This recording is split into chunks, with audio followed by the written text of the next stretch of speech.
أتيت قبل الفجر فتحت المسجد واليوم بالذهب هو هنا من أجل ابنتي لين، أسأل الله أن يجزيك الخير. أنا أقول لك جزاك الله خير، وصلت هديتك. وابنتي اختارها الله عز وجل، ابنتي رحمه الله اختارها الله عز وجل. الحمد لله رب العالمين، نقول الحمد لله رب العالمين، نقول الحمد لله رب العالمين. اختارها الله عز وجل اليوم صبيحة الجمعة. الذين إذا أصابتهم مصيبة قالوا إنا لله وإنا إليه راجعون، أولئك عليهم صلوات من ربهم ورحمة وأولئك هم المهتدون. لا تقلق، الحمد لله أنا صابر ومحتسب، لا تقلق أبدا.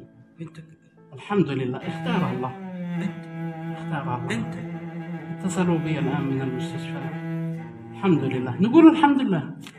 الحمد لله، لا والله الحمد لله.